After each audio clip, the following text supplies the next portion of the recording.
বা আপনি তো সব নিয়ে গেলেন, ঘরে তো বাতিটাও রেখা যান নাই, সব নিয়ে গেছেন, এখন আবার কেন আসছেন? এবার আবু বকর জবাব দেয়, আমার ঘরের দেওয়ালে একটা ভাঙা সুই আছে, সেই সুইটা নেওয়ার জন্য এসেছি। আমি যেন বিশ্ব নবী মুহাম্মদুর রাসূলুল্লাহ সাল্লাল্লাহু আলাইহি ওয়াসাল্লামকে কথা বলতে পারি। নবী যদি আমাকে জিজ্ঞাসা করে, ও আমার সাহাবা কেরাম, ও আলী তুমি কি নিয়ে এসেছো, কি দান করলা? আলী বলবে, আমি 3 ভাগ করে আমার সম্পদকে 1 ভাগ আপনাকে দিয়ে দিয়েছি। উসমানকে যদি বলি, উসমান বলবে, আমি আমার বাগানের একটা বাগান আপনাকে দিয়ে দিয়েছি। আলীকে যদি বলি, আলী বলবে, একটা 1 ভাগ দিয়ে দিয়েছি 4 ভাগ করে। কিন্তু আবু বকর সিদ্দিক রাদিয়াল্লাহু আনহুকে যখন জিজ্ঞাসা করা হলো, আবু বকর সিদ্দিক কি জবাব দিলেন? হযরতে আবু বকর সিদ্দিক রাদিয়াল্লাহু আনহু বলেন, ও রাসূলুল্লাহ সাল্লাল্লাহু আলাইহি ওয়াসাল্লাম, আমি আমার ঘরে আল্লাহ এবং আল্লাহর রাসূলকে রেখে আসছি, আর যা ছিল সমস্ত আপনার দরবারে হাজির করেছি।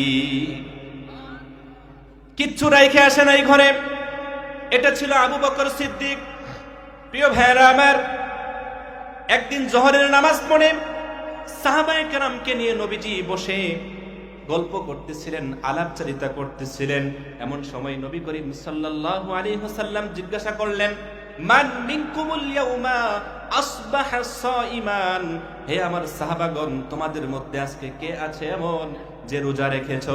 আবু বকর বলে, আনা ইয়া রাসূলুল্লাহ, আমি রোজা রেখেছি। সুবহানাল্লাহ।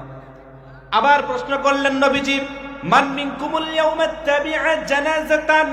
তোমাদের মধ্যে কে আছে যে আজকে জানাজার পিছনে হেঁটেছে? আবু বকর বলে, আনা ইয়া রাসূলুল্লাহ, আমি জানাজার পিছনে হেঁটেছি।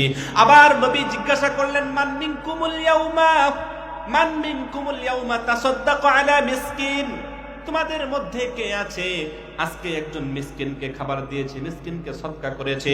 আবু বকর হাত তুলে বলে, আনা ইয়া রাসূলুল্লাহ, আমি সদকা করেছি। নবী আবার বললেন, মান মিনকুমুল ইয়াউমা আসলাহা বাইনা ইসনাইনে? তোমাদের মধ্যে কোন সাহাবী এমন আছে যে 2 জন ঝগড়াকারীর মাঝে মীমাংসা করে দিয়েছে? আবু বকর হাত তুলে বলে, আনা ইয়া রাসূলুল্লাহ। সুবহানাল্লাহ। এভাবে যখন বারবার নবী প্রশ্ন করতেছিলেন, আর প্রত্যেকবার আবু বকর বলে, আনা ইয়া রাসূলুল্লাহ, আমি। তখন নবী উত্তর দেয়, ও আমার সাহাবাগণ, এই 5টা জিনিস যদি কোনো ব্যক্তি নিয়মতান্ত্রিক ভাবে করে, তাহলে 5টা জিনিস থেকে যদি কোনো ব্যক্তি একটা করে, তাহলে তার জন্য একটা জান্নাতের দরজা খুলে যাবে। আবু বকর সিদ্দিক রাদিয়াল্লাহু আনহু প্রশ্ন করলেন, ইয়া রাসূলুল্লাহ, যদি কোনো ব্যক্তি এই 5টা কাজ সবগুলোই করে, তাহলে তার জন্য কি ফায়সালা? নবী বলেন যে সে যদি 5টা কাজই করে, তার জন্য 5টা জান্নাতের দরজা খুলে যাবে। এরপরে নবী উত্তর দেন, ইন্না মিন উম্মতি মান আলাইহি আবওয়াবুল জান্নাতি জামিআন ওয়া আনতা আউয়ালুহুম আবু বকরিন। সুবহানাল্লাহ।